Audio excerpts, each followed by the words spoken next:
pagi, selamat datang Jemaat Every Nation Kelapa Gading. Mari saya undang kita semua untuk bangkit berdiri.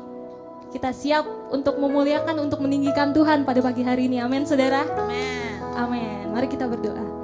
Tuhan, terima kasih Tuhan untuk pagi hari ini. Kami siap Tuhan untuk memuji, menyembah Engkau. Persiapkanlah hati kami Tuhan, biar kami bisa sungguh-sungguh Tuhan dan bisa menikmati Tuhan ibadah kami pada hari ini. Terima kasih Tuhan, kami telah berdoa dan mengucap syukur. Mari jemaat sama-sama kita katakan amin. Mari kita memuji Tuhan. Hey.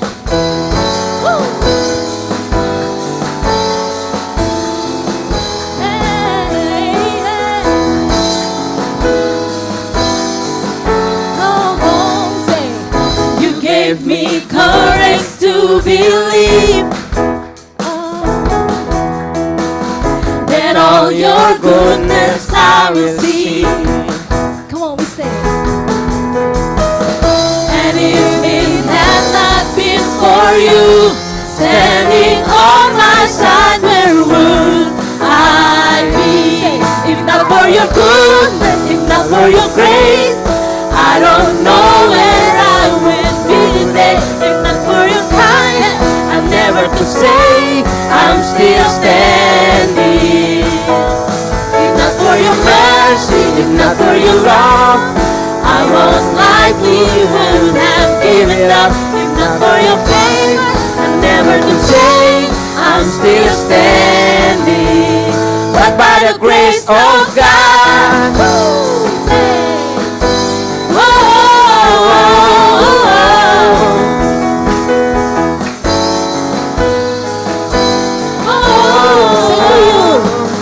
to you I leave my offering.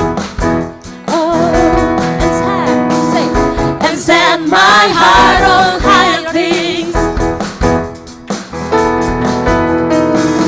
For if it had not been for you standing on my side, where would I be? Where would I be? Say.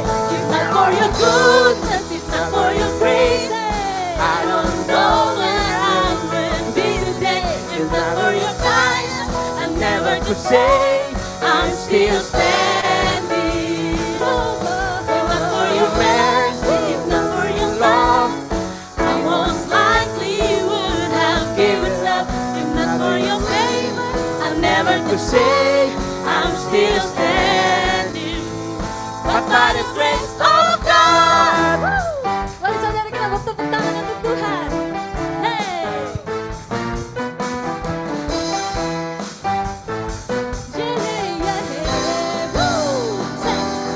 I'm still standing. Say. I'm still standing. Kita bisa berdiri pada pagi I'm hari ini. still Tuhan, standing. saudara. Say.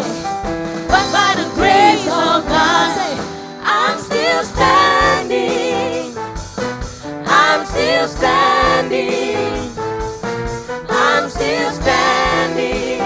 But by the grace of God. But by the grace of God, I'm still standing. Say.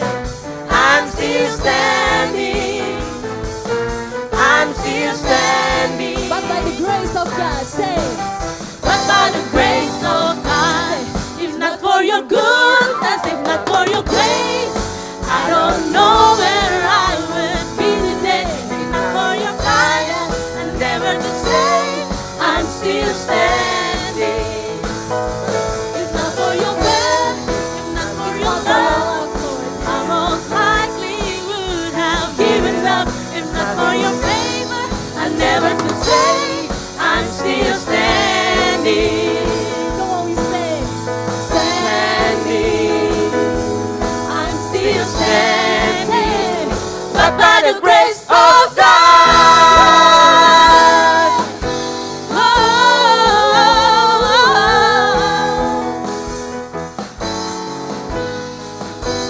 oh, oh.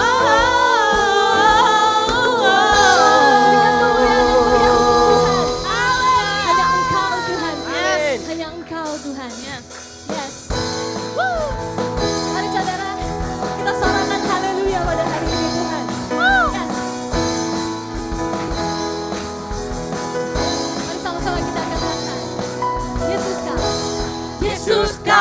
kekuatan di hidupku, takkan gentar langkahku. Kau angkat tangan kami Tuhan, say. Kau angkat tanganku di saat ku jatuh. Kaulah sumber kekuatan kami Tuhan. Kaulah sumber kuatku. Lembah yang kelam kan ku lewati, sebab Engkau sertaku. Dengan iman kami percaya Tuhan. Dengan imanku ku diselamatkan. Oleh kuasa siapa saudara? Oleh kuasa Yesusku. Ku angkat tanganku, ku sorakan haleluya. Namamu berkuasa. Namamu berkuasa, surga bumi nyatakan. Ku angkat tanganku, nyatakan Kau hebat, Allah yang perkasa, berkuasa selamanya.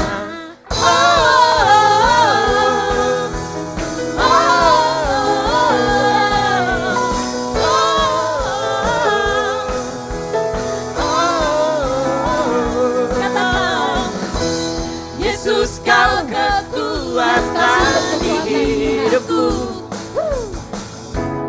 takkan gentar langkahku. Kau angkat tanganku di saat ku jatuh.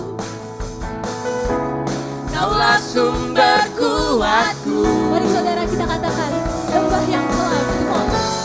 Lembah yang kelam kan ku lewati,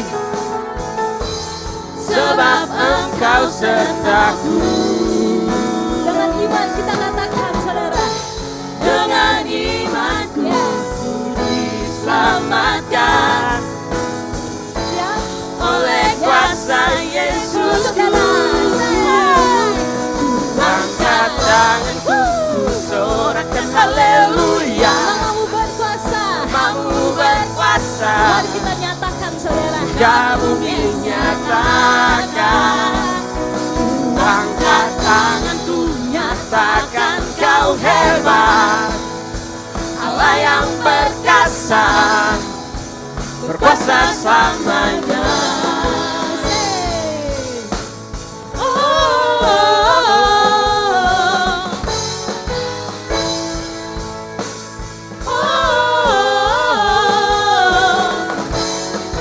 Mari jemaat. Coba kita katakan.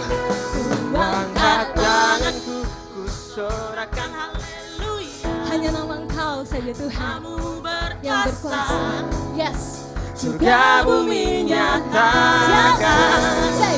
Ku angkat tanganku, nyatakan Kau hebat, Allah yang perkasa, Kau berkuasa Tuhan. kuasa selamanya. Ku angkat tanganku, ku sorakan haleluya. Namamu berkuasa, surga bumi nyatakan. Ku angkat tanganku, nyatakan Kau hebat, Allah yang perkasa, berkuasa selamanya.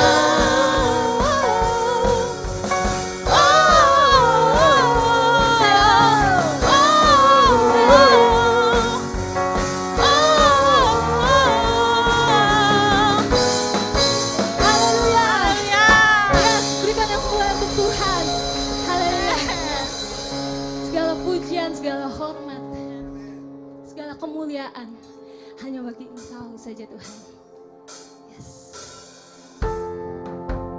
Kami bersyukur Tuhan, kami mempunyai Allah seperti Engkau.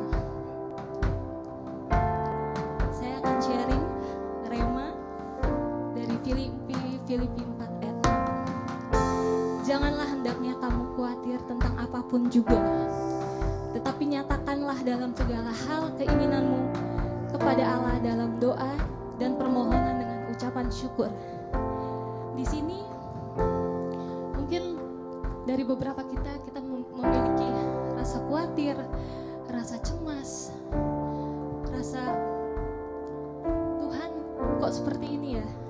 Tapi di sini dari ayat ini saya juga dikuatkan bahwa Tuhan tidak akan meninggalkan kita sendiri.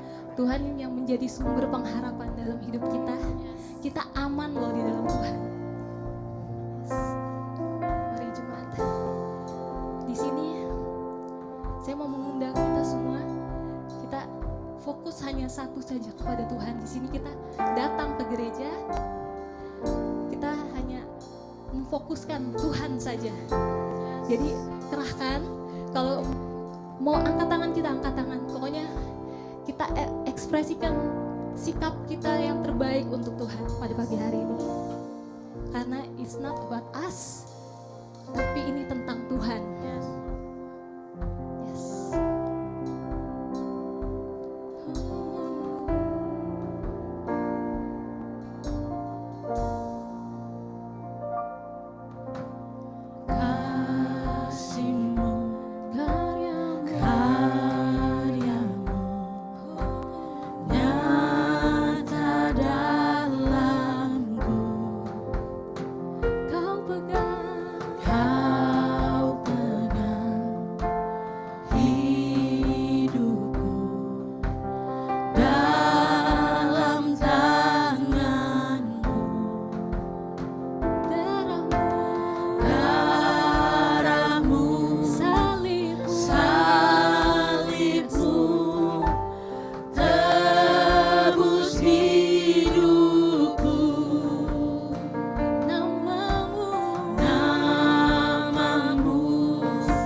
Tuhan sempurna pengharap, yes, takkan hilang. Sebab masa depan kami di dalam Engkau Tuhan. Yes. Kau sediakan, tak pernah gagal. Rencana Engkau Tuhan, Rencanamu rangi hidupku, kuasamu sempurna. Pengharapanku takkan hilang, sebab masa depan ku dalam. mari jemaat kita katakan, Harapanku di dalammu, yes Lord. hanya Kau Yesus kuatku. Ku percaya, ku amanah. Yes.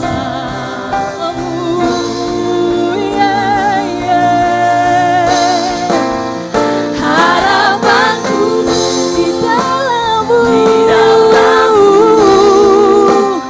hanya Kau Yesus kuatku. Ku percaya, ku aman dalam-Mu.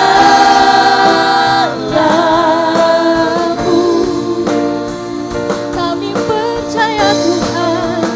Ku percaya, ku aman dalam-Mu.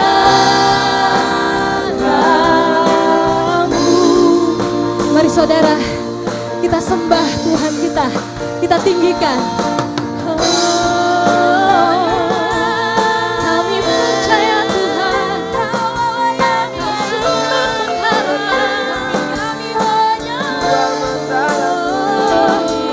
Kau sumber kuat kami, Tuhan. Kami bersyukur Tuhan atas kasih-Mu, atas kebaikan-Mu.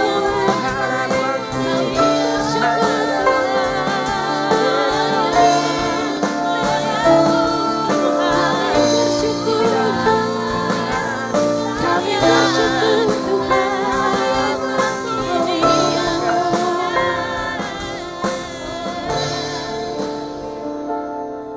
So here I bow to lift You high, Jesus, say, be glorified in all things. For all my life I am Yours, forever Yours. Come on, we say. So here I bow to lift You high. Woo! Say, Jesus, be glorified. Be glorified in all things. For all my life I am Yours, forever Yours. So here I bow. Come on, we say.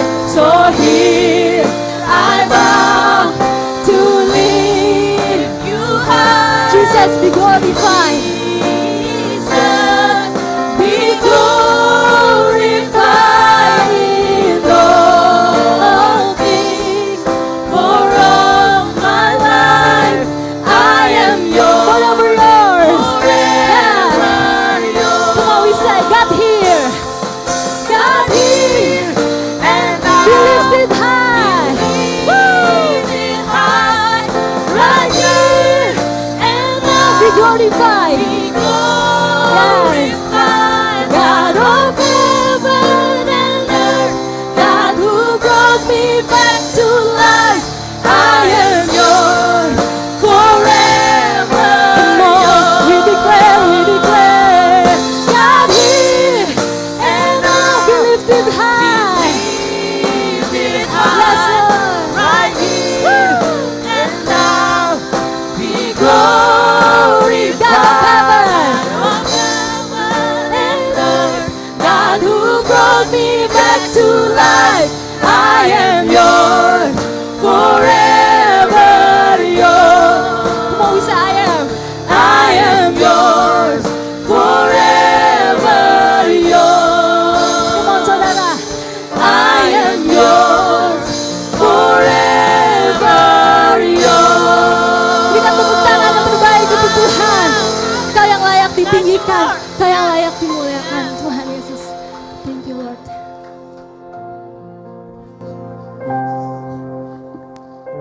kasih Tuhan, kami ucap syukur buat kehadiran-Mu di tempat ini Tuhan.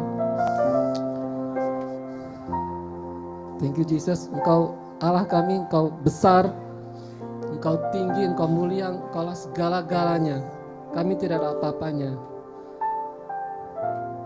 Mari Bapak Ibu Saudara, tinggikanlah Tuhan dalam hidup kita. Suruhkanlah namanya. Panggillah namanya. Yesus yang adalah Tuhan kami. Tuhan Yesus mau datang pada hidup para Bapak Ibu Saudara pada saat ini. Buka hati dan pikiran untuk terima Yesus pada saat ini Tuhan. Bapak Ibu Saudara, mari Bapak Ibu Saudara, tinggikanlah Yesus pada saat ini. Naikkan puji-pujian, penyembahan yang harum padanya. Thank you Jesus. Mari kita nyanyikan sekali lagi. So here I bow. So here I bow to lift you high, Jesus, be glorified in all things. For all my life I am yours, forever yours. So here I bow to lift you high, Jesus, be glorified in all things. For all my life I am yours, forever yours. So here I bow to lift you high, Jesus, be glorified in all things. For all my life I am yours, forever yours. So here I bow to lift you high, Jesus, be glorified in all things. For all my life I am yours, forever yours. I am yours, forever yours. I am yours, forever yours. Amen. Thank you Jesus. Kami adalah milik-Mu. Kami adalah milik-Mu dan Engkau adalah satu-satunya milik kami. Terima kasih Tuhan bahwa Engkau menyatakan kekuasaan-Mu dalam hidup kami dan kami adalah milik-Mu, seutuhnya kami adalah milik-Mu. Terima kasih Yesus bahwa Engkau mau datang dalam hidup kami, Engkau mau menjangkau kami pada saat ini Tuhan, dan kami mau buka hati dan pikiran kami pada saat ini Tuhan. Kami mau berubah pada saat ini Tuhan, bahwa ini adalah saat yang tepat untuk kami berubah, saat yang tepat untuk kami merendahkan diri, ada saat yang tepat untuk kami melepaskan semua apa yang menghambat kami untuk datang kepadamu. Ya Tuhan, terima kasih buat kasih-Mu, terima kasih buat kesetiaan-Mu, bahwa Engkau memberikan anugerah bagi kami semua tempat ini. Thank you Jesus. Kami mau menerima anugerah-Mu pada saat ini Tuhan.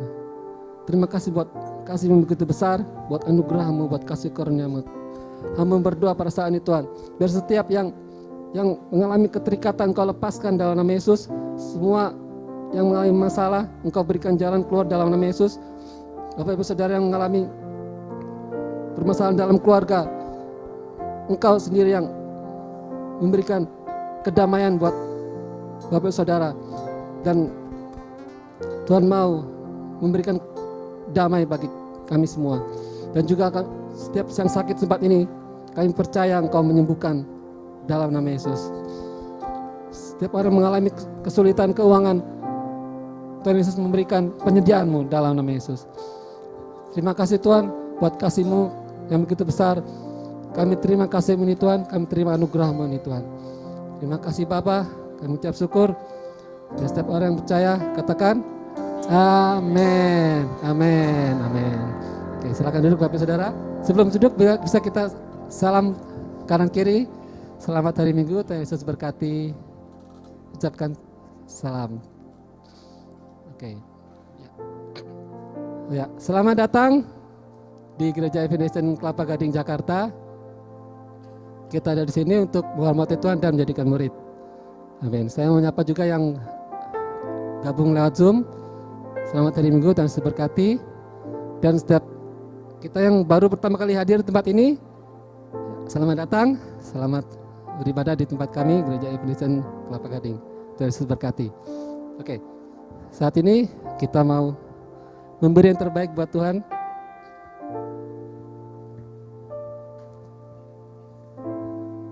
Oke, kita mau memberi persembahan yang terbaik buat Tuhan. Mari kita buka di Kejadian 14 ayat 18. Oke, ini ada di screen. Kejadian 14 ayat 18 sampai 20. Oke, ini saya bacakan aja. Melkisedek, Raja Salem, membawa roti dan anggur. Ia seorang imam Allah yang maha tinggi. Lalu ia memberkati Abram, katanya, diberkatilah kiranya Abram oleh Allah yang maha tinggi, pencipta langit dan bumi. Dan terpujilah Allah yang maha tinggi, yang telah menyerahkan musuhmu ke tanganmu. Lalu Abram memberikan kepadanya 1/10 dari semuanya. Amin. Bapak Saudara, ini adalah sejarah dari perpuluhan, dan kita bisa baca di Kejadian 14 ini sejarahnya perpuluhan, dan ini kehendak Tuhan untuk kita memberikan apa yang ada kita, harta kita, untuk kita berikan kepadanya. Dan di sini Abraham memberi 1/10 dari semuanya karena dia sudah diucapkan berkat oleh Melkisedek ini. Oke, mari Bapak Saudara, saya mengundang kita memberi yang terbaik buat Tuhan, buat perpuluhan atau persembahan yang sudah Bapak siapkan. Di depan tersedia kotak persembahan, mari kita beri buat Tuhan. Juga yang bisa Bapak Saudara juga bisa memberikan lewat scan barcode di screen atau di belakang kursi Bapak Ibu Saudara. Oke, mari kita memberi buat Tuhan. Silakan Bapak Saudara.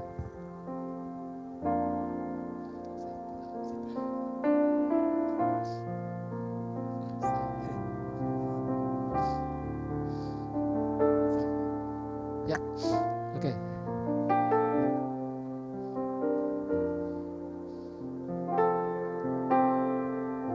Sambil Bapak Ibu Saudara memberi buat Tuhan, saya menyampaikan ada 2 pengumuman. Pengumuman pertama, ini adalah movie night. Movie night yang diadakan untuk anak-anak muda ya, untuk anak muda bagi kita semua, anak muda, anak youth, atau juga saya mengundang Heritage juga ikut hadir di movie night ini ya. Kita akan nobar, nonton bersama, oke? Minggu depan tanggal 11 November jam 5 sore. Nah, ini movie ada temanya pajama party ya. Kita temanya pajama party, jadi yang datang pakai pajama, pakai piyama, pakai baju tidur gitu ya. Tapi yang sopan, oke? Kalau malu pakai dari rumah boleh dibawa, ganti di sini. Kita akan nonton bersama. Filmnya apa ya? Nanti minggu depan ya. Filmnya pasti seru deh, ya. Filmnya pasti seru. Jadi datang ke pajama party ini, movie night, minggu depan ya, jam 5 sore. Oke. Kemudian pengumuman kedua ya, ada Young Pro Gathering. Oke. Yang Pro di sini banyak juga. Oke. Kita akan mengadakan gathering di tempat ini tanggal 18 November jam 4 sore. Jadi ajak semua teman-teman kerja, teman kantor, atau ya teman kalian dimanapun. bisa ajak ikut gathering yang pro ini. Kita percaya yang pro ini sebagai tempat kita mau belajar firman Tuhan dan kita mau juga berhubungan sama orang lain dan menjangkau teman-teman kita. Amin. Oke. Kita mau berdoa buat persembahan kita. Saudara, mari kita tumpang tangan buat persembahan kita. Terima kasih Tuhan buat taburan ini, buat persembahan ini, persepuluhan sudah diberikan ini Tuhan, kami mengucap syukur. Kau berkati setiap taburan ini biar berlipat kali ganda membawa jiwa-jiwa baru kepada kerajaan-Mu. Kami mengucap syukur Tuhan buat setiap hati dan tangan yang memberi. Kau berkati Bapak Saudara sudah memberi, berkati pekerjaan mereka, berkati usaha mereka. Kami percaya Engkau membuat mereka berlimpah-limpah. Terima kasih Tuhan, kami mengucap syukur buat taburan ini. Dalam nama Yesus kami berdoa. Haleluya. Amin. Amin. Oke. Terima kasih. Firman Tuhan pada pagi ini akan disampaikan oleh Pastor Aswan Gautama. Ya.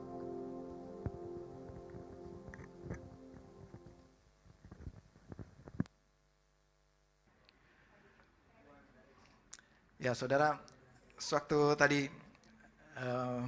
berdoa dalam penyembahan, saya merasakan satu hal, Roh Kudus bicara bahwa saudara pada pagi hari ini Tuhan katakan bukan kebetulan ya saudara ada di tempat ini. Ya, bukan kebetulan.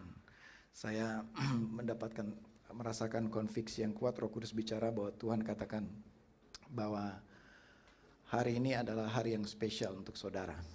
Hari ini adalah hari yang spesial untuk saudara secara pribadi. Saudara akan mengalami jamahan Tuhan, saudara akan mengalami kebaikan Tuhan secara pribadi dalam kehidupan saudara.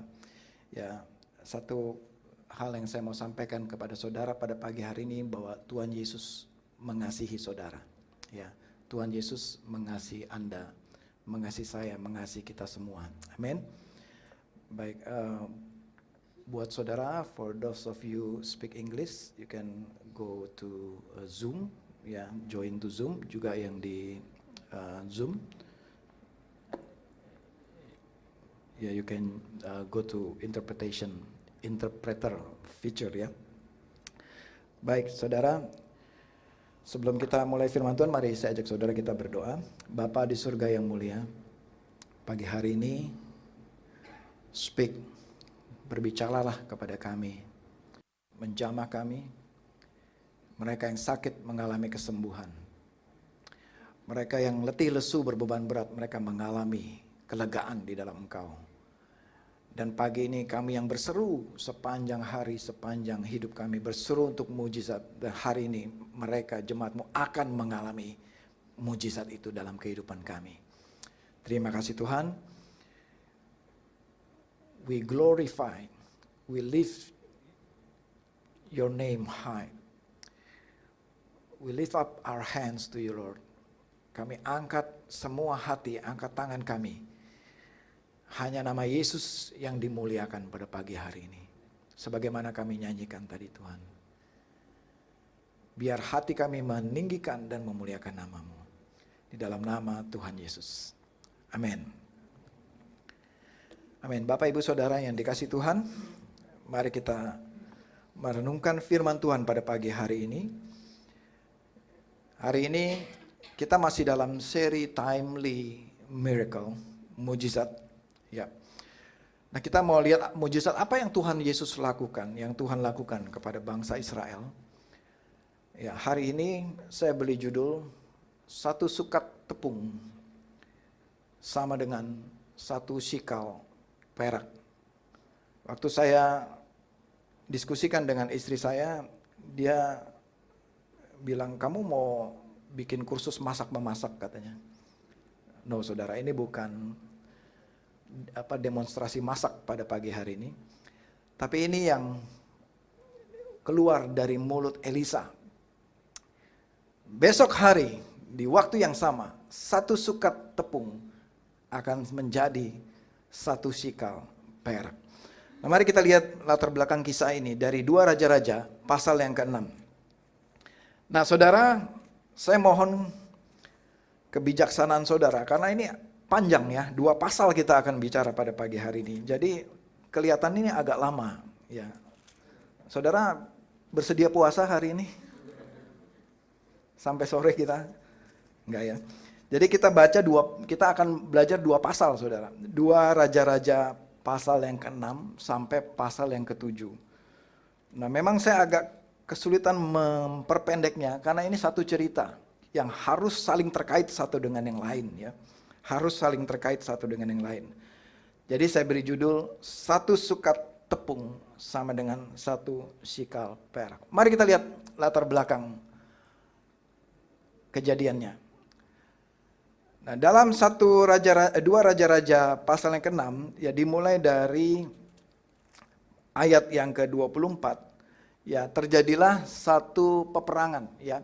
Nah, ini saya kasih lihat petanya di ayat ini yaitu terjadi pada kerajaan Israel. Nah, ini kerajaan Israel ya. Pada generasi itu. Kira-kira ya ini gambarnya mungkin tidak persis tapi kira-kira ini kerajaan Israel itu ada di utara. Di selatannya adalah kerajaan Yehuda ya. Nah, kerajaan Israel ini ibu kotanya atau kota pusatnya itu di Samaria ya. Nah, kisah yang terjadi ini yang kita mau bicarakan adalah kisah yang terjadi di Samaria. Nah, di sebelah timur lautnya ini adalah kerajaan Asyur ya, atau sekarang ini adalah negara Syria ya. Dengan ibu kotanya Damaskus di sini. Nah, ini di bawahnya ini kerajaan Amon, lalu kerajaan Moab ya. Di sini semua suku Aram di sini ya. Nah, apa yang terjadi di ayat ke-24? Sesudah itu Ben-Hadad raja Aram. Jadi kerajaan Aram ini ya. Ini rajanya namanya Ben-Hadad. Menghimpun seluruh tentaranya lalu maju mengepung Samaria. Nah, ini Samaria. Ya ini ya. Ini Samaria ya. Nah, dikepunglah wilayah Samaria. Ya, masih ada Galilea di sini, masih wilayah kerajaan Israel. Tapi yang dikepung di dalam kisah ini adalah Samaria ini. Ini rupanya mungkin dikuasai sampai ke sini. Ya, inilah Samaria, tidak termasuk Yudea. Ya. Berikutnya ayat 25. Maka kelaparan dahsyat pun terjadi di Samaria selama mereka mengepungnya. Sampai-sampai sebuah kepala keledai berharga 80 shikal perak dan 1/4 kap kotoran merpati berharga 5 shikal perak. Ya. Jadi ini saya bacakan dari TB2 ya, dari versi TB2. Nah, saudara, jadi singkat ya dari ayat 24 sampai 25 inilah yang terjadi di kerajaan Samaria. Nah, secara geografis ini bertetanggaan ya, Samaria dengan Asyur. Nah, terjadi terus perang berkelanjutan. Nah, kalau saudara ingat minggu lalu, ya khotbahnya apa minggu lalu? Nah, apa ya? Coba tanya kiri kanan. Apa ya khotbahnya minggu lalu ya? Minggu lalu kita cerita mengenai Naaman ya. Siapakah Naaman itu? Naaman adalah panglimanya kerajaan Asyur tadi di atas ya. Dia sudah mendapat pertolongan di Samaria. Rupanya ini Asyur lupa ya akan kebaikan Elisa. Jadi dia serbu Samaria. Nah, kemudian jadi rupanya ini pengepungan ini berlangsung cukup lama ya. Dalam terjemahan NLT dan NIV-nya mengatakan ini cukup panjang ya. Mereka dalam pengepungan ini.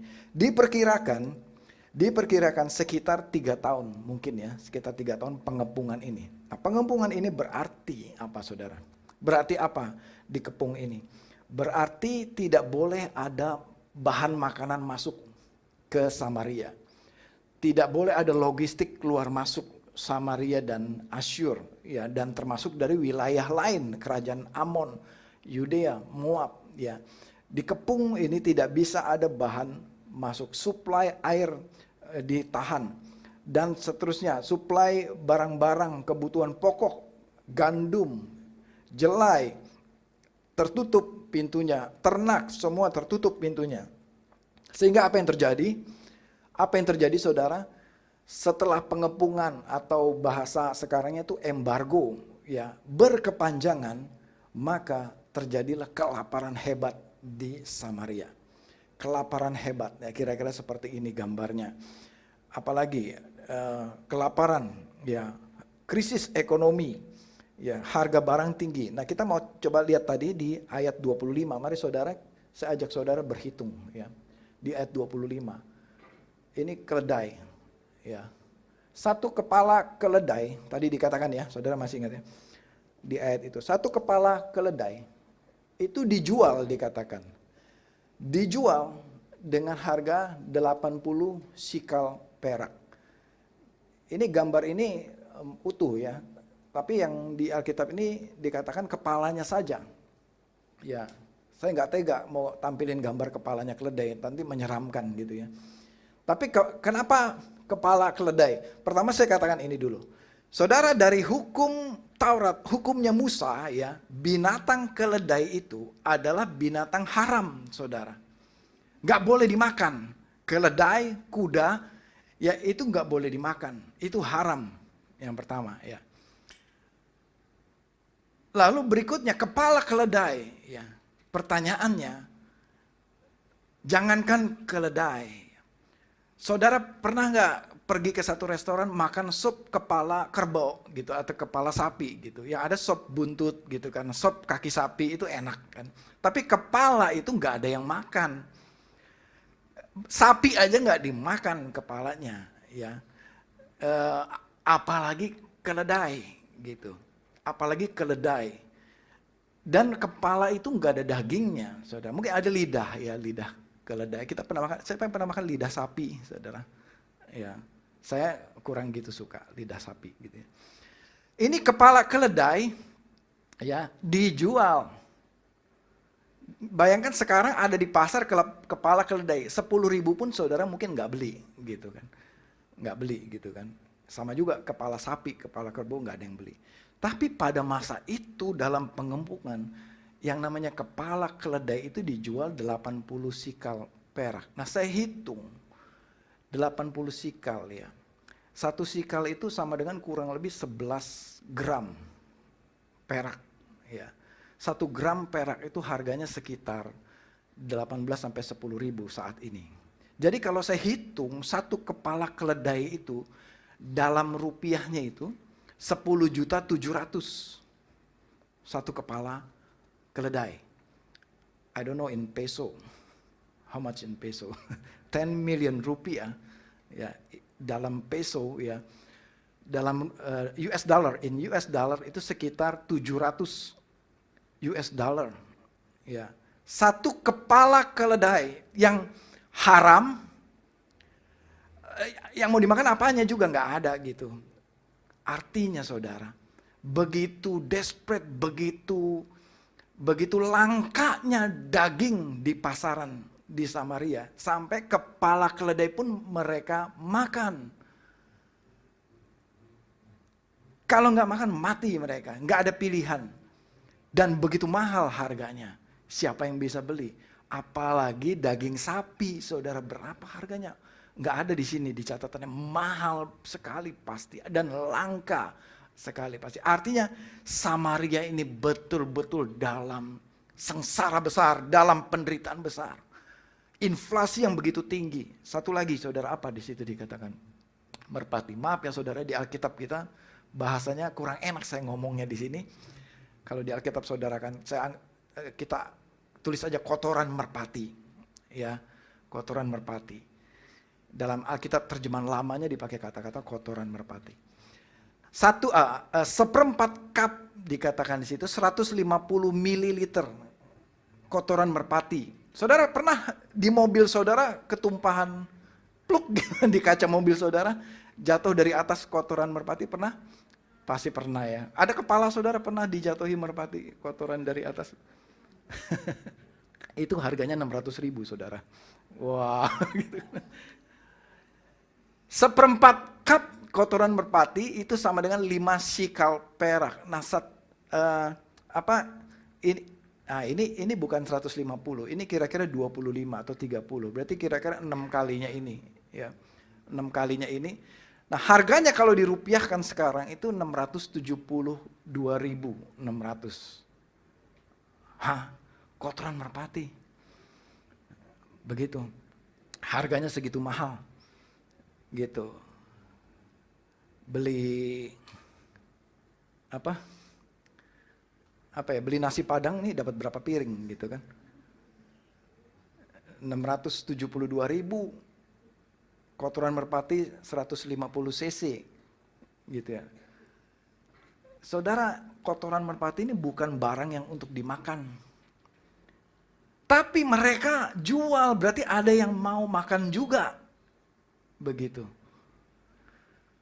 Sangat menjijikkan. Tapi itulah kondisi mereka pada saat itu. Nggak ada makanan, saudara. Sampai kotorannya pun dia makan. Tapi tunggu dulu, ada juga yang mentafsirkan lain. Bisa juga kotoran merpati ini dalam arti sesungguhnya. Tapi ada juga beberapa tokoh agama mengartikan bahwa ia itu jenis-jenis rempah atau bunga-bunga, bumbu masakan atau sejenis kacang-kacangan Arab ya untuk dimakan, untuk dimasak. Mungkin istilah nama. Tapi tetap itu mahal, saudara. Itu mahal sekali. Ya, itu lebih mahal dari makan siang kita. Ya, bahkan berhari-hari mungkin kita makan. Tapi itu berarti menggambarkan, saudara. Apa yang saya mau coba ceritakan di sini, latar belakang ini. Kondisi Israel sangat memprihatinkan. Kondisi Israel tidak ada makanan. Tidak ada makanan dan mau dapatnya juga susah sekali. Mahal sekali. Makanannya juga bukan yang favorable, bukan yang pilihan yang enak. Makanan yang gak enak itu pun mahal. Dan memang banyak orang yang meninggal pada saat itu kelaparan. Hebat di Samaria. Nah, ada satu cerita lagi dari ayat ini kalau kita telusuri terus ya. Ada 2 orang ibu bersepakat. Ini mereka sudah miskin sekali, desperate sekali, sudah tidak ada uang beli apa, semacam kepala keledai pun nggak mungkin bisa beli, harganya segitu, udah kita mau mati saja. Ada satu pilihan sebelum mati untuk mempertahankan hidup, masing-masing masih punya anak. Jadi mereka bikin perjanjian, hari ini kita bikin perjanjian makan anaknya kamu disembelih, dimasak, terus besok anaknya saya, gantian untuk kita mempertahankan hidup. Itu ada di Alkitab cerita itu. Artinya begitu parah sekali. Masa itu kejadiannya parah sekali. Sampai anaknya pun dimakan. Jadi saudara, mungkin perutnya ini sudah kosong, mereka nggak bisa makan, akhirnya otak juga nggak bekerja. Sampai anaknya pun dimakan, berarti sangat menyedihkan kondisi Israel pada saat itu. Dan akhirnya kan mereka bikin perjanjian, oke setuju dimasak anaknya yang satu. Ya. Lalu besok giliran anaknya ibu yang satu lagi mau dimasak, diumpetin anaknya hilang, nggak tahu kemana. Dia mengingkari perjanjian. Akhirnya mereka laporlah kepada Raja Yoram. Raja, kita bikin perjanjian gini, ini melanggar perjanjian dia yang ibu satu ini. Ya, raja pun nggak tahu mau bikin apa. Ya sudah begitu marah dia. Apa yang terjadi, saudara? Kondisi yang begitu memprihatinkan di Israel pada masa itu. Kondisi yang begitu parah.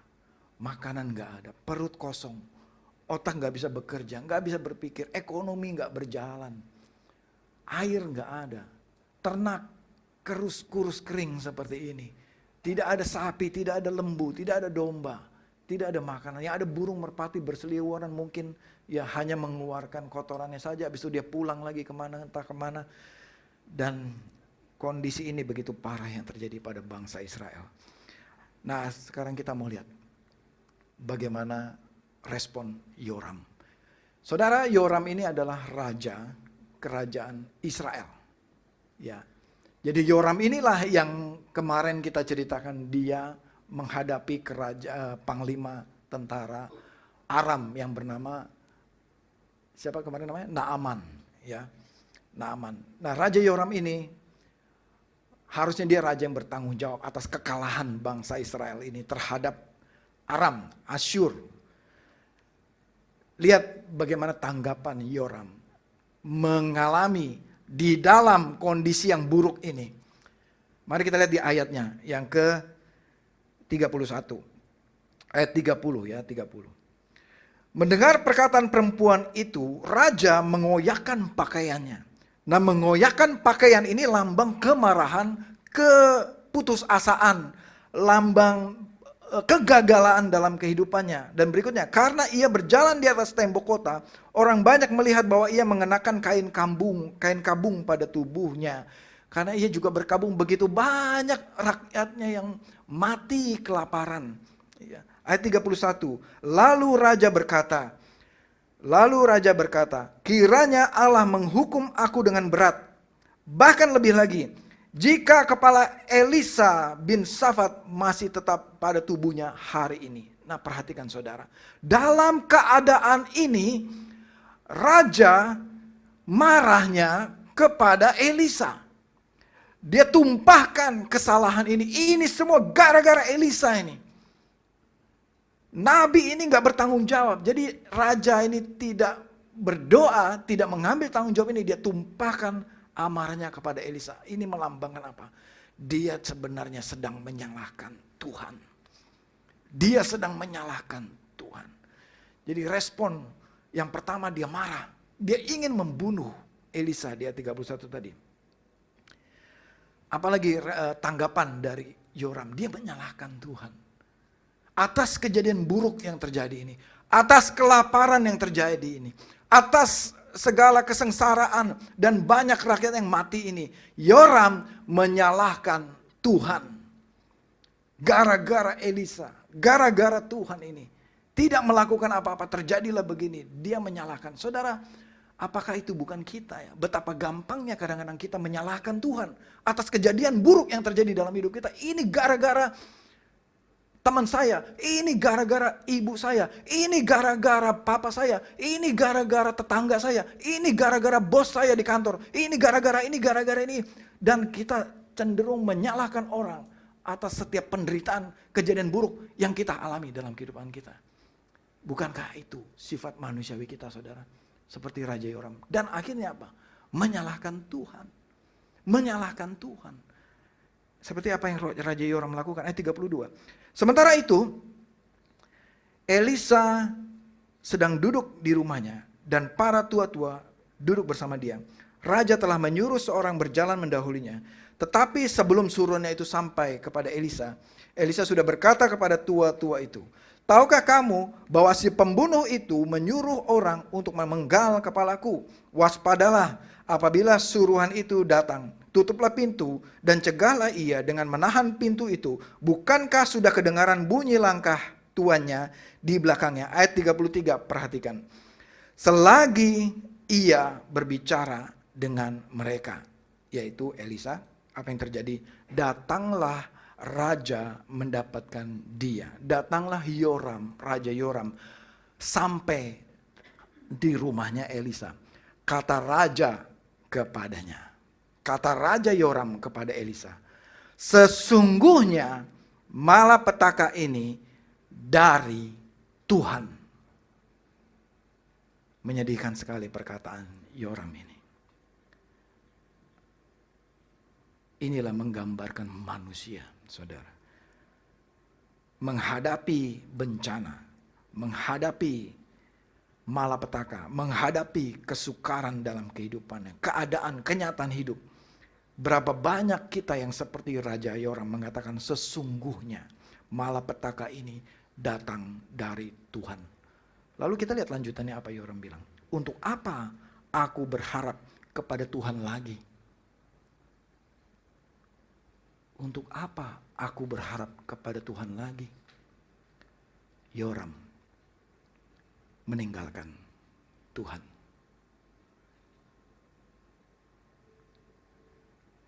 Kesetiaannya luntur. Dia menyalahkan Elisa, dia menyalahkan Tuhan, dia meninggalkan harapannya kepada Tuhan. Buat apa ikut Tuhan lagi? Nggak ada gunanya. Dia nggak bisa bikin apa-apa. Rakyat mati semua.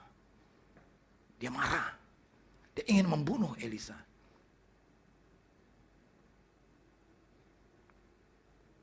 Yang terjadi dalam hidup Yoram. Satu tokoh kita belajar ya. Dari Raja Yoram. Kita mau lihat tokoh berikutnya. Masuk ke pasal 7. Masuk ke pasal 7. Menghadapi ancaman. Menghadapi amarah yang sedang menggebu-gebu. Yang sedang meledak-ledak.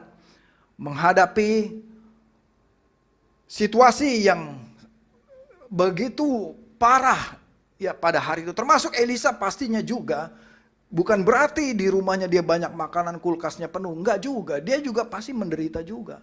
Lapar juga, sengsara juga, haus juga, sama. Tapi dikatakan di ayat 32, sementara Elisa itu duduk di rumahnya, sedang duduk di rumahnya, dan para tua-tua duduk bersama dia. Mereka tidak panik, mereka tidak kabur, tidak lari, tapi duduk bersama. Saya percaya mereka duduk bersama itu sedang mendiskusikan firman pasti. Sedang berdoa pasti. Mereka sedang berdoa, berseru kepada Tuhan pasti. Mereka tidak mengeluh, mereka tidak bersungut-sungut atas kehidupannya. Bahkan dia tahu ini Raja Yoram mau bunuh dia. Tapi Elisa tidak lari. Tapi dia cari suara Tuhan. Dia cari Tuhan. Tapi Yoram tidak. Dia lari dari Tuhan. Namun Elisa, dia justru mendekat kepada Tuhan. Dia duduk di rumah, dia berdoa kepada Tuhan. Tanggapan Elisa terhadap ancaman. Yang pertama, dia tidak marah. Gak usah marah, gak perlu marah juga. Gak usah takut juga. Dan Elisa pun tidak hilang pengharapannya. Tokoh yang kedua yang kita belajar adalah Elisa. Di dalam situasi yang sama, di dalam kelaparan yang sama, di dalam penderitaan yang sama, bagaimana responnya dua ini bisa berbeda? Karena hubungannya dengan Tuhan berbeda. Elisa punya hubungan dengan Tuhan. Lalu berikutnya apa? Elisa justru bernubuat. Dia mendengar pasti suara Tuhan. Dia pasti tahu apa yang Tuhan mau bicara, dan itu dia sampaikan akhirnya. Dan Elisa tanggapannya apa? Dia memberi pengharapan keselamatan kepada bangsa Israel. Ya. Yang ketiga, mendorong untuk percaya kepada Tuhan. Apa yang Elisa katakan? Kita lihat di ayat pasal 7 ayat pertama ya. Kata Elisa, dengarlah firman Tuhan. Beginilah firman Tuhan. Besok, kira-kira waktu ini, satu seah, atau satu seah sama dengan satu sukat ya. Seah ini dalam TB2, sukat itu dalam TB yang pertama. Satu sukat tepung terbaik berharga 1 sikal, dan 2 seah atau sukat jelai berharga 1 sikal di pintu gerbang Samaria. Ya, 1 sukat tepung yang terbaik, ya. Terbaik, ingat ini terbaik, merek terbaik ya, dari lokasi yang terbaik. 1 sukat tepung yang terbaik. Saya percaya yang Elisa katakan ini bukan dia bikin-bikin. Dia pasti waktu duduk tadi bersama dengan tua-tua itu dia dengar suara dari Tuhan. Dan itulah yang dia sampaikan kepada Raja Yoram dan pasukannya. Dengar baik-baik ya rajaku dan semua hai para pasukannya, perwiranya, dengar baik-baik. Besok di waktu yang sama, nah itu mereka kira-kira datang waktu sore hari, saudara. Raja Yoram sampai di rumah Elisa itu waktu sore hari. Jadi dia katakan, besok. Jadi ini waktunya hanya 24 jam, begitu cepat. Dari kondisi tadi 1 kepala, keledai harga 10 juta tadi, tiba-tiba Elisa bilang besok 1 sukat tepung itu harganya 1 sikal perak. Tepung yang terbaik pula. Pertama-tama, pasti pegawai bilang, tepung, bentuknya aja udah lupa kayak apa tepung ya. Yang selama ini dilihat kotoran merpati. Gitu kayak apa bentuknya tuh tepung udah lupa gitu. Udah 3 tahun gak lihat tepung. Nah saudara mari kita lihat ya. Tepung. Nah ini belajar berhitung lagi ya. 1 sukat tepung terbaik. 1 sukat itu atau 1 seah itu sama ya ukurannya. Itu kurang lebih 7,7 liter dalam takaran kita. Itu harganya 1 sikal perak. Jadi saya hitung ke dalam rupiah saat ini itu kurang lebih 134.500. Berarti 1 liternya itu sekitar 17.400. 1 liter. Ya, 1 liter tepung itu kurang lebih sekitar 800 atau 900 gram. Ya, kurang lebih segitu. Berarti kalau saudara beli tepung di supermarket, ada tepung kemasan 1 kilo kan? Ya, kurang lebih itu tepung 1 kilo berapa sekarang harganya ibu-ibu? Ya, tepung merek yang terbaik apa sekarang? Segitiga. Rose Brand. Ya, kan banyak ya mereknya ya. Apa yang terbaik? Coba sebut aja yang terbaik. Bogasari ya. Harganya berapa per kilo? Berapa segitiga biru? 18.000. Oh, jago ibu ini. 14.000. Kurang lebih sama ya berarti harganya ya. Kurang lebih sama harganya. Sekitar segitu. Dulu Ya, dulu ini harganya segitu. Tepung yang terbaik. Tepung yang terbaik. Berarti ini keluaran mana? Bukan Cianjur, Saudara. Ya, bukan ini ya import ini. Ya, merek terkenal ini. 17.000 dalam bahasa dalam rupiahnya ya. Lalu ini jelai. Dalam bahasa Inggrisnya barley. Ya. By the way, barley itu bagus, Saudara. Kalau Saudara makan barley mengurangi kolesterol, ya kan? Apalagi. Nah, barley ini jenis gandum-ganduman ya. Jadi itu mungkin kategorinya sedikit di bawah gandum gitu ya, levelnya ya. Jelai kalau dirupiahkan saja 1 liternya itu berarti tadi kan dua sukat jelai sama dengan 1 sikal perak. Jadi kira-kira aja 1 liter jelai itu harganya 8.700. 1 liter barley harganya 8.700. Nah, Saudara, sekarang coba kita bandingkan waktu sebelum waktu keadaan itu. Ini kan baru bernubuat nih, Elisa kan baru bernubuat. Dibandingkan 1 liter yang sama, ternyata 1 liter kotoran merpati yang tadi itu kita konversikan lagi ke rupiah. Itu kan tadi berapa, Saudara? Tadi itu 1/4 cup ya. Kalau diliterin itu 4.400.000. Bayangkan 1 botol kotoran, kotorannya merpati 4 juta men harganya waktu inflasi gitu kan. Dan ada yang mau beli lagi gitu kan, karena udah laparnya gitu kan, dimakan juga 4.400.000. Dibandingkan 17.000 tepung yang terbaik, kualitasnya aja udah jauh beda gitu kan. Udah jauh beda, ini beneran makanan, yang itu bukan makanan. Jadi, maka kita coba lihat sekarang apa respon pegawai. Ya, ayat kedua ya. Ayat kedua.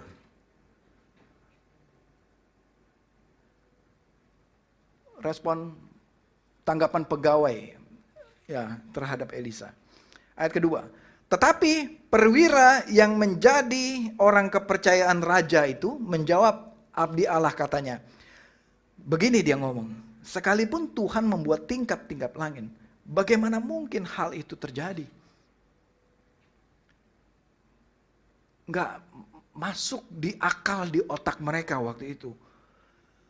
Yang biasa kita makan, yang biasa kita lihat itu kotoran merpati. Ini Nabi berani-beraninya bilang tepung yang terbaik. Mereka pasti nggak habis akal pikiran. Dari mana datangnya tepung? Bagaimana juga harganya bisa segitu? Apakah nggak habis langsung, belum nyampe pintu gerbang pelabuhan aja masih di jalan, sudah habis pasti barangnya. Mereka pikir begitu. Bagaimana mungkin hal itu bisa terjadi? Ayat kedua tadi ya. Jawab abdi Allah, jawab Elisa kepada perwira-perwira itu. Sesungguhnya engkau akan melihatnya dengan matamu sendiri, tetapi engkau tidak akan makan apa-apa darinya. Sekali lagi Elisa meyakinkan itu akan terjadi. Itu akan terjadi. Engkau akan melihatnya, tapi kamu tidak akan makan. Kenapa, Saudara? Mereka tidak percaya. Mereka mengejek, melecehkan Tuhan. Bagaimana mungkin Tuhan bisa lakukan? Sekalipun dia bisa bikin tingkap langit di bumi ini, gimana dia mau bikin dari inflasi yang begitu tinggi menjadi deflasi, menjadi harga begitu murah? Begitu murah, nggak mungkin Tuhan bisa bikin. Mereka pikir begitu. Ya, mereka meragukan kemampuan. Mereka meragukan perkataan Elisa. Nggak mungkin bisa begitu. Mereka melecehkan nubuatan.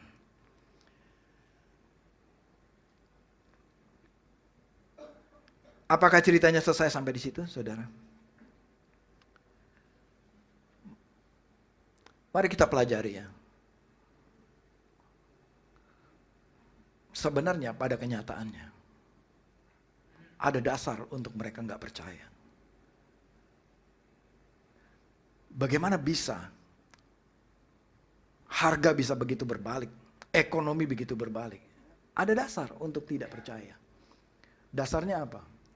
Harga barang tinggi waktu itu. Ada dasar untuk mereka tidak percaya. Suplai barang nggak ada. Kenapa? Karena pengepungan, embargo. Sulit untuk dipercaya memang perkataan Elisa ini. Tentara Aram begitu kuat, mereka mengepung kota Israel.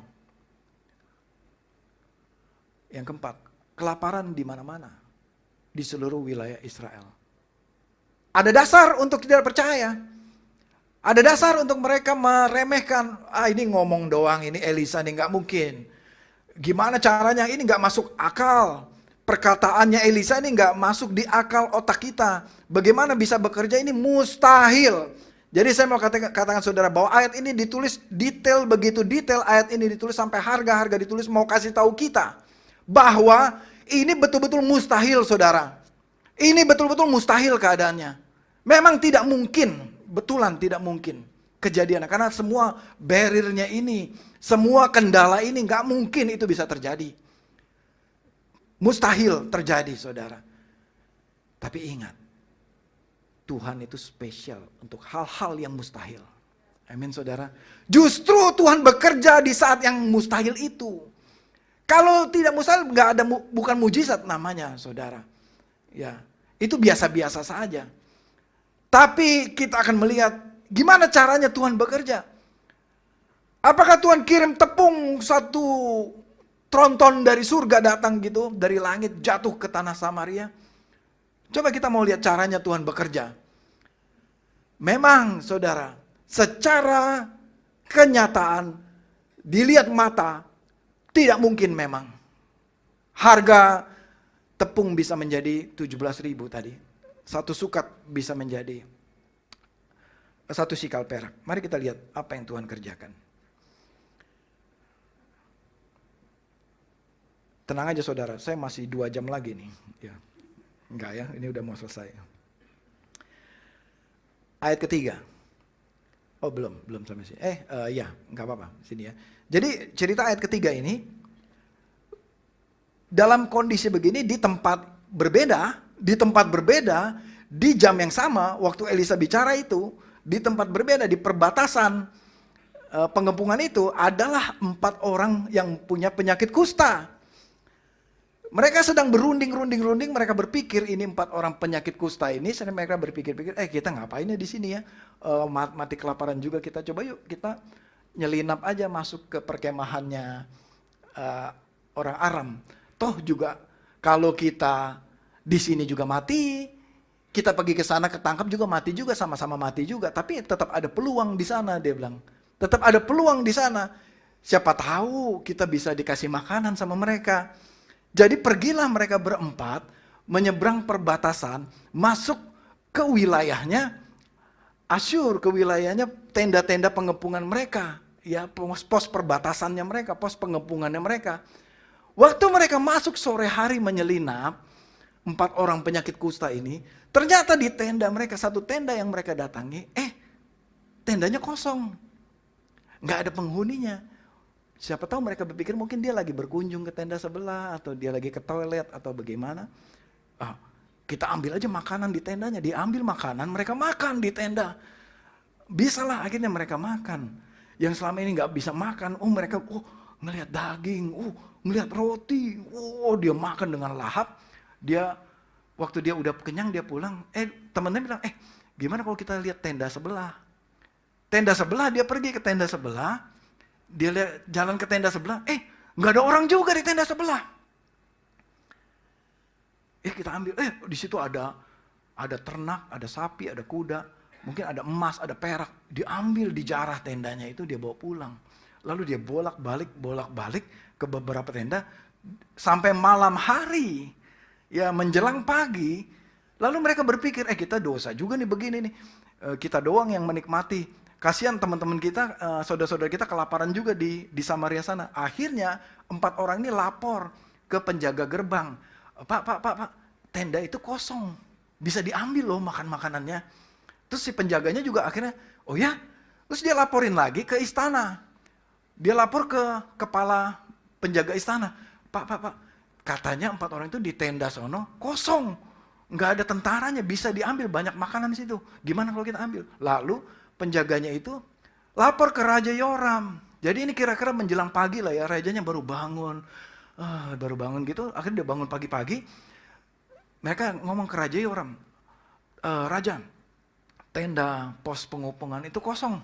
Gimana kalau kita ke sana lihat. Raja Yoram tetap dalam keadaan tidak percaya. Dia bilang, wah, lu nggak tahu aja. Itu jebakan tahu. Nanti sengaja itu orang Aram biarin kosong tendanya. Nanti kita masuk ke situ, mereka jebak kita, kepung kita di tenda itu, matilah kita semua, katanya dia bilang. Jadi apakah semua putus harapan? Ternyata enggak juga. Ada satu pegawai yang, Pak, saya usul Pak. Gimana kalau kita kirim utusan aja? 2 orang atau 3 orang dengan pakai kuda untuk kelilingin pos pengepungan itu. Akhirnya raja menyetujui. Lalu diutuslah beberapa orang keliling pos pengepungan. Ternyata saudara, apa yang terjadi? Waktu beberapa orang ini mengelilingi pos pengepungan itu, semuanya kosong. Seluruh barisan pengepungan dari ujung sampai ujung kosong semua, nggak ada pasukannya, nggak ada orang ditemukan di dalam. Katakan di ayat ini, mereka hanya mendengar ringkikan kuda dan keledai saja. Tidak ada makhluk hidup lain selain kuda dan keledai dan domba dan sapi di situ. Nggak ada orang sama sekali. Wow, gimana bisa? Gimana bisa? Nggak ada orang sama sekali. Rupanya, mari saudara, saya ajak saudara lihat ini di ayat ke-6. Tuhan telah membuat tentara Aram itu mendengar bunyi kereta kuda dan pasukan yang besar, sehingga mereka berkata seorang terhadap yang lain, lihat, Raja Israel telah mengupah raja-raja orang Het dan orang Misraim melawan kita, supaya mereka menyerang kita. Ayat ke-7, karena itu mereka melarikan diri pada waktu senja, kemah, kuda, dan keledai mereka. Seluruh perkemahan itu mereka tinggalkan begitu saja. Mereka lari menyelamatkan diri. Saudara perhatikan kata-kata ini, saya senang sekali bacanya ini. Tuhan telah membuat. Amin saudara. Siapa inisiatornya saudara? Siapa pelakunya saudara? Siapa yang menolong barisan Israel ini saudara? Siapa yang membuat nubuatannya itu terjadi saudara? Siapa pemeran utamanya di sini saudara? Tuhan. Tuhan telah membuat. Artinya Tuhan tidak tinggal diam saudara terhadap doa dan jeritan bangsa Israel selama ini. Tuhan tidak tinggal diam, lupa kepada doa dari bangsa Israel. Tuhan memperhatikan dan Tuhan telah bertindak dan Tuhan telah membuat. Sayang sekali Raja Yoram gak percaya tadi. Sayang sekali itu pegawai tadi gak mau percaya. Mereka gak percaya Tuhan, dia ninggalin Tuhan. Sayang sekali keputusan yang salah dari mereka. Seharusnya percaya. Amin saudara. Karena Tuhan yang kita sembah, Tuhan yang sanggup berbuat, Tuhan telah membuat. Kita tidak menyembah patung yang diam, pasif, tidak bisa bikin apa-apa. Kita menyembah Tuhan yang bisa bikin segala hal. Amin saudara. Yang bisa bikin apapun juga Tuhan telah membuat. Yang model begini kan kita nggak kira. Nggak kira kita terjadi begini. Yaitu orang-orang Aram itu tiba-tiba dengar ada suara kereta kuda. Dari mana suara itu datang? Nggak ada padahal keretanya, nggak ada padahal kudanya, nggak ada, pasukannya juga nggak ada. Tiba-tiba mereka saling mendengar ada suara pasukan. Dari mana itu? Dari mana suara itu? Itu kan malam hari. Setelah Elisa bernubuat tadi, langsung terjadi malamnya. Mereka mendengar suara itu. Gitu ya. Suara apa itu?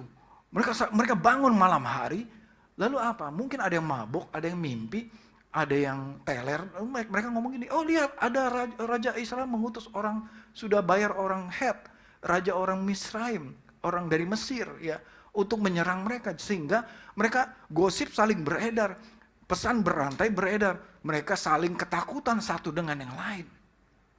Akhirnya mereka pun gak pikir bawa perbekalan, gak pikir bawa apa, gak pikir bawa senjata, pokoknya lari aja dulu.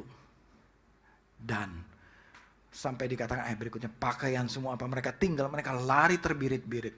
Begitulah cara Tuhan bekerja. Amin saudara. Siapa yang bekerja di sini? Tuhan saudara. Tuhan yang bekerja.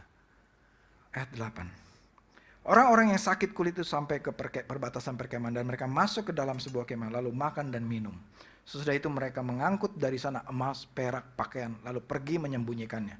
Kemudian mereka kembali masuk ke dalam kemah yang lain dan seterusnya dan seterusnya.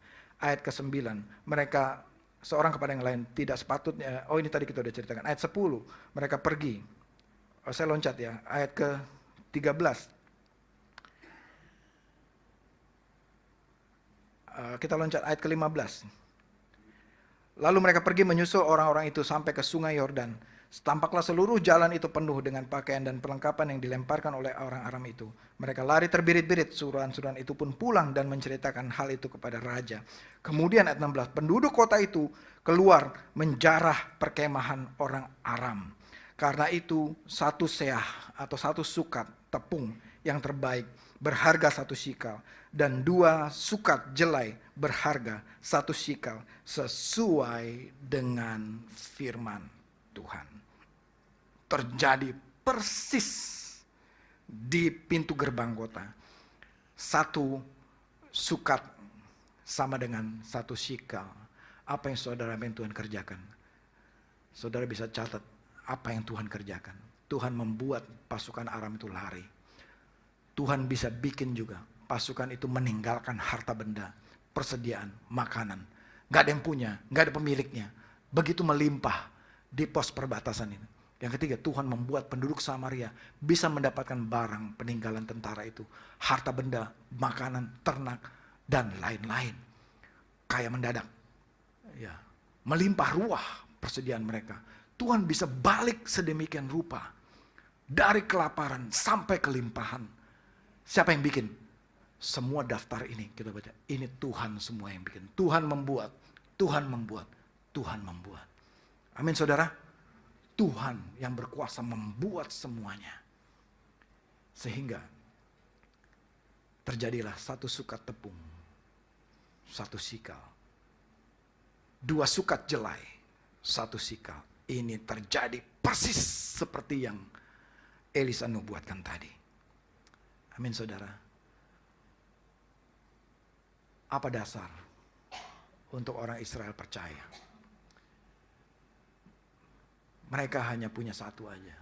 Janji Tuhan aja. Melalui Nabi Elisa.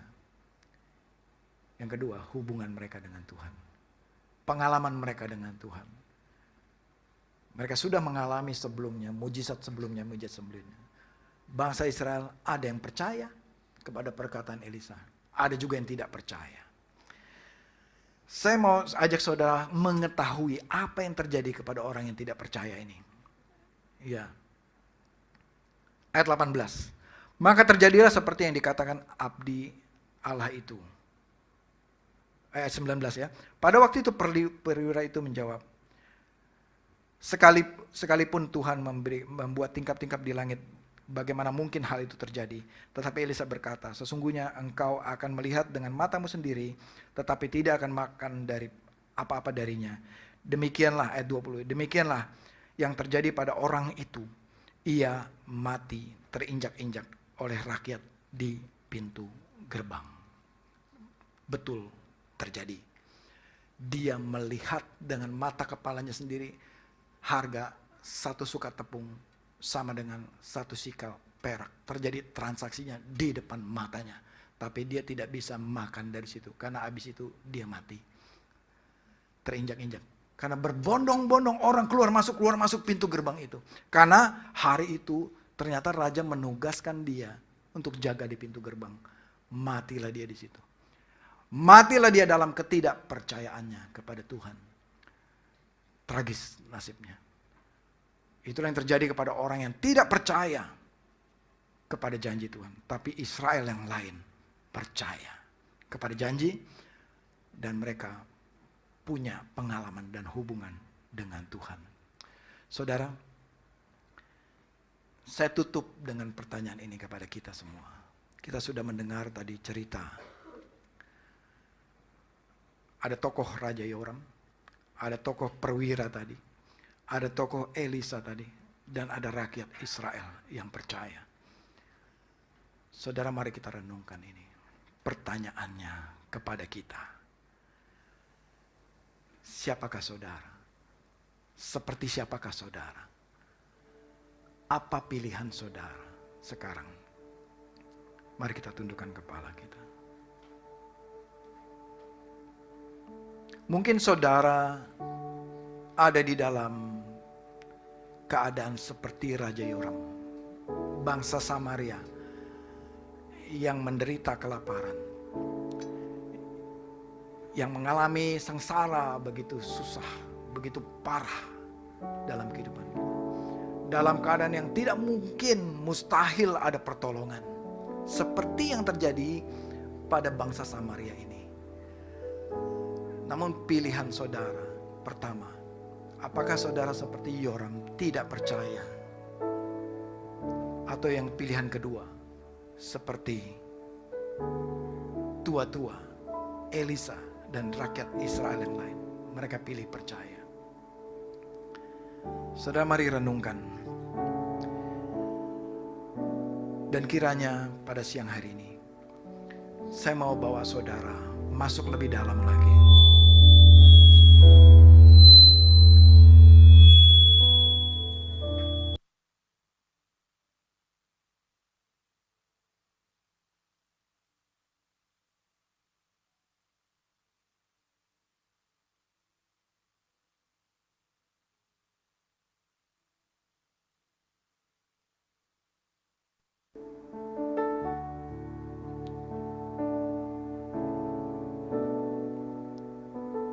Maukah saudara percaya?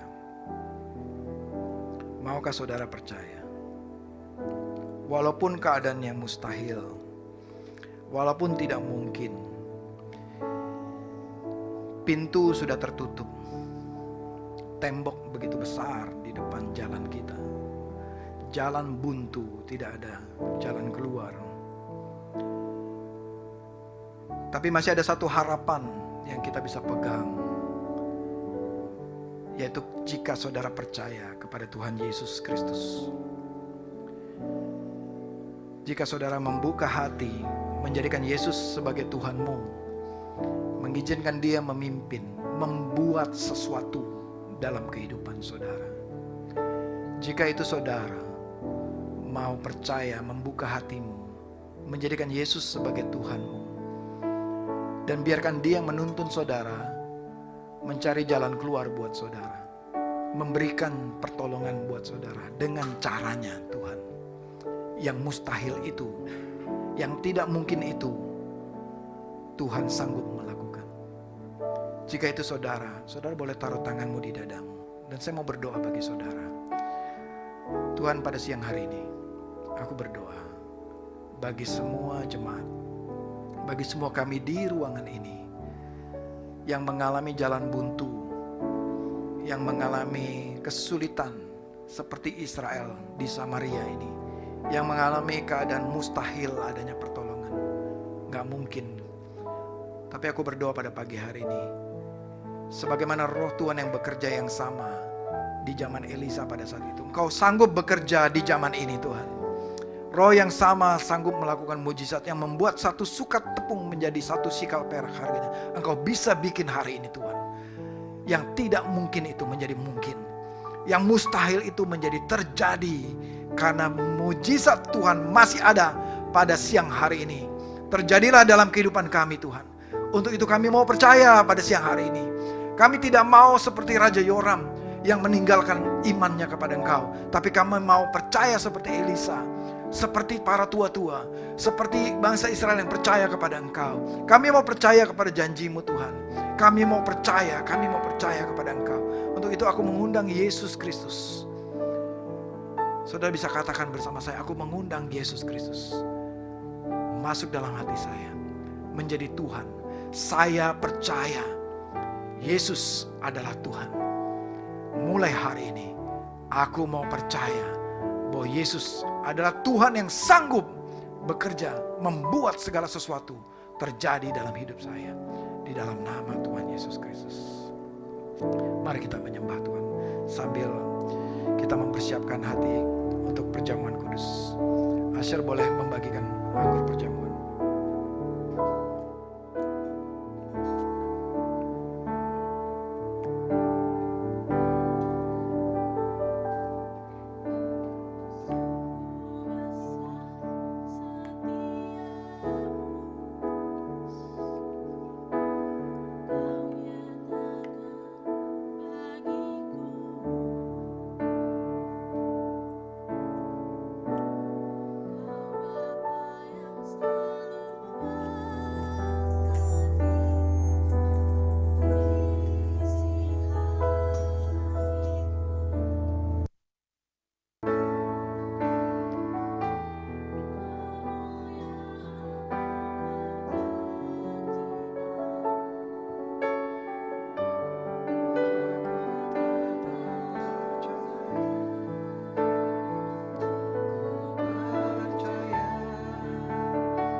Kita akan melakukan perjamuan kudus bersama-sama sebagai bukti, sebagai tanda, sebagai lambang bahwa kita percaya kepada Tuhan Yesus Kristus.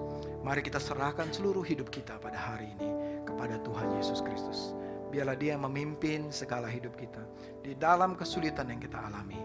Biar kita serahkan sepenuhnya kepada Tuhan, dan janji Tuhan adalah ya dan amin. Amin saudara. Mari saya undang saudara bangkit berdiri. Kita akan melakukan perjamuan, sakramen perjamuan yang kudus ini dengan iman kita kepada Yesus. Sebagaimana firman Tuhan katakan, sebab apa yang telah kuteruskan kepadamu telah aku terima dari Tuhan, yaitu bahwa Tuhan Yesus pada malam waktu Ia diserahkan, Ia mengambil roti, dan sesudah itu Ia mengucap syukur, Ia memecah-mecahkannya dan berkata, inilah tubuhku yang diserahkan bagi kamu. Lakukanlah ini sebagai peringatan akan aku. Mari saudara kita makan roti ini sebagai peringatan akan Yesus Kristus Tuhan. Di dalam nama Yesus.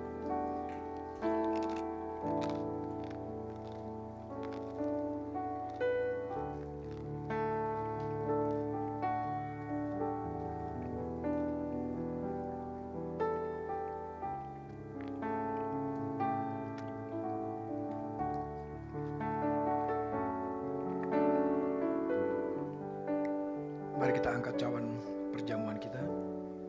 Demikian juga ia mengambil cawan sesudah makan, lalu berkata, cawan ini adalah perjanjian baru yang dimateraikan dengan darahku. Lakukanlah ini setiap kali kamu meminumnya sebagai peringatan akan aku. Mari saudara, kita meminumnya dalam nama Tuhan Yesus.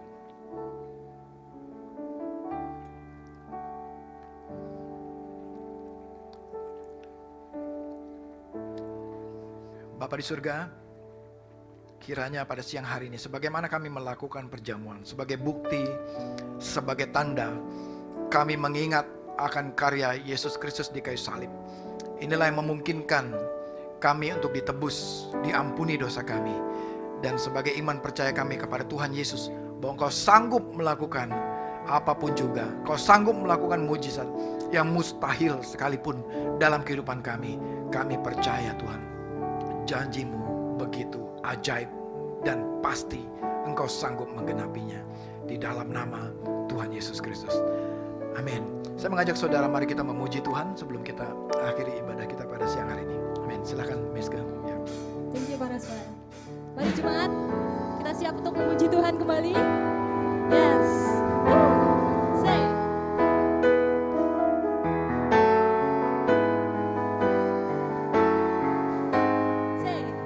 You gave me courage to believe, oh, that all your goodness I would see. Come on, we say.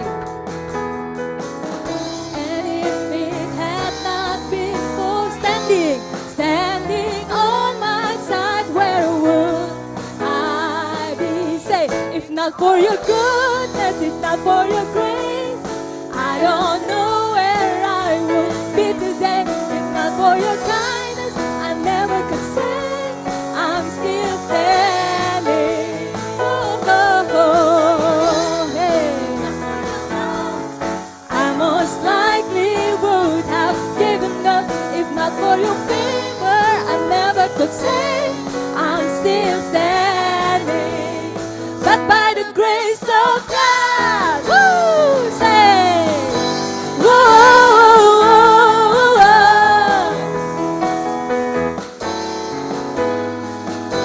whoa, say, to you I leave my offering, oh, and set my heart on higher things.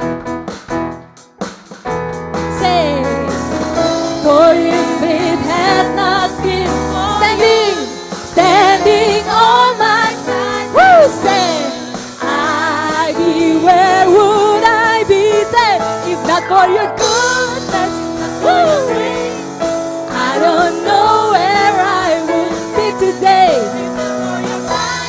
I never could say I'm still standing. If not for your mercy, if not for your love, I most likely would have given up. If not for your favor, I never could say I'm still standing. But by the grace of God, woo, hey, say, yeah, yeah, woo, come on, katakan saudara, say, I'm still standing, woo, I'm still standing, say, I'm still standing, but by the grace of God, sing again, I'm still standing, hey, I'm still standing, I'm still standing, but by the grace of God, I'm still standing, I'm still standing. Come on saudara, kita katakan, I'm still standing, woo, I'm still standing, but by the grace of God, say, if not for your goodness, if not for your grace, yeah, here today, I never could say I'm still standing. Say, if not for your mercy, if not for your love, I most likely would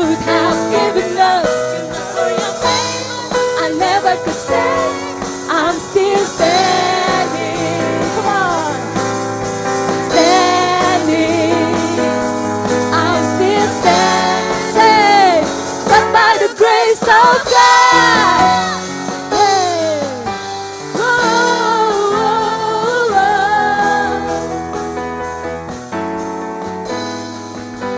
oh, oh,